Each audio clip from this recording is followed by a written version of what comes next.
Hello friends, welcome জানাচ্ছি আমার YouTube চ্যানেলে। সবাইকে চলে এসেছি আপনাদের জন্য আরও একটা নতুন ভিডিও নিয়ে। আমি আপনাদের এই কলেজ ভর্তির যখন আবেদন চলছিল তার মধ্যেই একটা ভিডিও শেয়ার করেছিলাম, নিশ্চয়ই মনে আছে আপনাদের, যে সিলেবাসের ওপর একটা বিপুল সংখ্যক প্রেশার আসতে চলেছে 2025 সালে। কারণ যে যত আমার ডিলে হবে এই প্রসেসটা, অ্যাডমিশনের প্রসেস, তত আমার ক্লাস শুরু হতে দেরি হবে, তত আমার কিন্তু সিলেবাস শেষ করতে দেরি হবে। তার ফলে বিশেষ করে ফার্স্ট সেমিস্টার নয়, ফার্স্ট সেমিস্টার এবং সেকেন্ড সেমিস্টার মিলিয়ে যে ফার্স্ট ইয়ারের যে পড়াশোনা, সেখানে কিন্তু সবথেকে বেশি প্রেশার আসতে চলেছে 2025 সালে। যেটা 24 সালে স্টুডেন্টসরাও পেয়েছিল, সেন্ট্রালাইজড অ্যাডমিশন পোর্টাল দেরি করে খুলেছিল বলে, এবং এবছরে তোমরা জানো যে ওবিসি ম্যাটারটা চলছে বা চলছিল, তার জন্য কিন্তু আজকে অনেকটা ডিলে আমাদের হয়ে গেছে।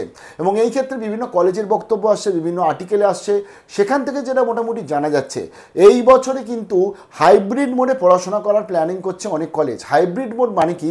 অর্থাৎ তুমি অফলাইনে কলেজে গিয়ে যেরকম তোমাদের ক্লাস হয় সেরকম ক্লাস করানো হবে, এবং সিলেবাসটা যেটা হচ্ছে একদম চট জলদি শেষ করানো হবে। এটাও তোমাদেরকে বলে দিচ্ছি, এটা আনঅফিসিয়াল হলেও এটাই হবে। সিলেবাস দেখবে এক এক দিনে, যে সিলেবাসটা তোমার মনে হয় আরও 4-5টা দিন ক্লাস করালে ভালো হতো, দেখবে একদিনে বা 1 ঘন্টার মধ্যে সেই সিলেবাসটা কমপ্লিট করে দেওয়া হচ্ছে। কারণ টিচারদের উপর একটা বিপুল সংখ্যক প্রেশার রয়েছে যে সিলেবাস শেষ করানো, স্টুডেন্টসদেরকে পড়ানো। এবার তোমরা বলতে পারো আমরা কি রোবট নাকি যে আমরা এভাবে পড়বো? কিচ্ছু করার নেই। বর্তমানে যে সিচুয়েশান, তোমাদের রোবটের মতন এভাবেই পড়াশোনা করতে হবে, তাই সেভাবেই মাইন্ডসেট এখন থেকে কিন্তু করে নিতে হবে। যা ঘোরার ঘুরে নিয়েছো, যা আনন্দ করার করে নিয়েছো, যা সিনেমা দেখার দেখে নিয়েছো, আর কিন্তু এসব হবে না। এখন শুধুমাত্র পড়াশোনাতে যেতে হবে। অনার্সে পড়ো আর পাশে পড়ো, ইঞ্জিনিয়ারিং পড়ো আর বিবিএ বিসিএ পড়ো, যে পড়াশোনাতে তুমি যাচ্ছ, এবছর একটা বিশাল প্রেশার স্টুডেন্টসরা পেতে চলেছে। হাইব্রিড মোড যেটা বলছিলাম, হাইব্রিড মোড মানে হচ্ছে অফলাইন ক্লাস, অর্থাৎ যে অফলাইন ক্লাসেসগুলো তোমাদের কলেজ করাবে, ইউনিভার্সিটি করাবে, সেগুলো করতে হচ্ছে, প্লাস তারা অনলাইন ক্লাস তোমাদেরকে কন্ডাক্ট করাবে। সেটা ছুটির দিনগুলোয় কন্ডাক্ট করাবে অনলাইন ক্লাস। স্পেশাল ক্লাস করাবে তোমাদেরকে, ধরো শনিবারের পরবর্তীতে স্পেশাল ক্লাস 2-3 ঘন্টার জন্য করানো হলো, বা যে সময় বা যে ক্লাসগুলো দেখবে অফ পিরিয়ড থাকে, যেগুলো কলেজে হয়, সেই সময় তোমাদের কিন্তু বিভিন্ন ক্লাসেস দেবে। তারপরে রুটিনও সেভাবে তৈরি হচ্ছে। এবার অনলাইন ক্লাসটা অফলাইন ক্লাসটা কেন একসাথে করানো হচ্ছে হাইব্রিড মোডে? যাতে সিলেবাস শেষ করা যায়। কারণ বুঝতে হবে আমাদের পুজোর ছুটিটা অনেকটা থাকে, তাহলে এই পুজোর ছুটির সময়, যে সময় কলেজ খুলছে না, তোমাদের কিন্তু এই বছরে মেবি সেই সময় তো ক্লাসেস হতে চলেছে। তার ফলে সেভাবে পুজোর ছুটি অবভিয়াসলি ষষ্ঠী সপ্তমী হবে না ক্লাস, বাট ওই মোটামুটি যে আজকে মহালয়ার পর থেকে যে অনেকটা লম্বা ছুটি চলে যায়, ধরো পুজোর ওই 5-6 দিন বা 8-10 দিন বাদ দিয়ে বাকি দিনগুলো বাড়িতে তোমরা যখন থাকছো ছুটির সময়, সেই সময় মেবি তোমাদের কিন্তু আজকে অনলাইনে হাইব্রিড মোডে ক্লাস হবে। অর্থাৎ তোমাদের কিন্তু পড়াশোনা করতে হবে। এবার ধরো তুমি অনলাইন ক্লাসে পার্টিসিপেট করলে না, তুমি তো চ্যাপ্টারটাকে মিস করে যাচ্ছ। তার ফলে এটা কিন্তু স্কুলের পড়াশোনা নয় যে গরমের ছুটিতে আমাকে অনলাইন ক্লাস দিয়েছে, আমি গেলাম কি গেলাম না, আমি বাড়িতে কোচিংয়ে আমাকে আছে তারা পড়িয়ে দিচ্ছে।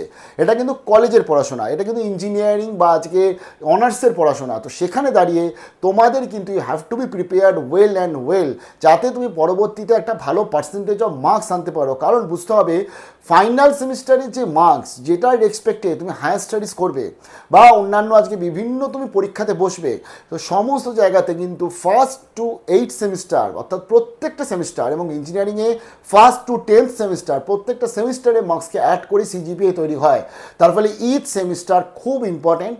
তার জন্য এই বছর থেকে, এবং এটা কিন্তু কোভিডের সময় আমরা দেখেছিলাম, আমি হাইব্রিড মোডে পড়াশোনাটা বিশেষ করে, কিন্তু এবছর যেহেতু অনেকটা টাইম চলে গেছে, তাই এরকমভাবেই কলেজ তাদের প্ল্যানিং করছে। তাই কলেজে ক্লাস কামাই করা তো যাবেই না। অনেকেই প্রশ্ন করেছো যে আমাদের কলেজে অ্যাটেন্ডেন্স কত লাগে। 75% অ্যাটেন্ডেন্স না থাকলে কিন্তু কলেজ পরীক্ষায় বসতে দেয় না। তো 75% অ্যাটেন্ডেন্স আমাদের দিতে হবেই। তবে 75 না, আমাকে তার বেশি অ্যাটেন্ডেন্স রাখতে হবে, কারণ আমি যে মিস করব। আর একটা জিনিস বুঝতে হবে, এটা কিন্তু তুমি সেই 11-12 তোমার কোচিং নয়, যেখানে তুমি একটা মোটামুটি 700, 800, 600, 1000 টাকা দিচ্ছ তোমার কোচিং ইনস্টিটিউটে, তুমি পড়িয়ে নিচ্ছ। আমি উইথ রেসপেক্ট বলছি, কিন্তু এটা হচ্ছে তুমি যখন কলেজে যাচ্ছ, সেটাই যে 1000 টাকা, কখন 3000, 4000, 5000 করে করে হয়ে যাবে কোচিংয়ে। তাই কোচিংয়ের ভরসাটা না করে সেলফ স্টাডিজ, কলেজের বিশাল লাইব্রেরি থাকে, সেই লাইব্রেরি দেখো।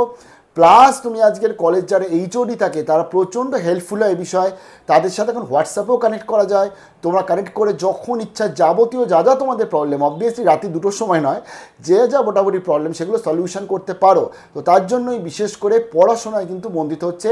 অ্যান্ড এই বছর থেকে শুরু হচ্ছে হাইব্রিড পড়াশোনা আবার, অর্থাৎ অনলাইন অফলাইন পড়াশোনা আবার। স্টুডেন্টসদের ওপর একটা কিন্তু প্রেশার যেহেতু রয়েছে, সিলেবাস শেষ করানোর প্রেশার রয়েছে। সিলেবাসগুলো নিয়ে তোমাদের কাছে একটা ভিডিও শেয়ার করবো বলেছিলাম, আমি আজকের থেকেই দিয়ে দিচ্ছি তোমাদের কাছে পরপর। ইউনিভার্সিটি ওয়াইজ আমি সিলেবাস বলে দিচ্ছি, তার জন্য স্টেট ইউনিট আরজিটেক বইপত্রটা এখনই কিনো না।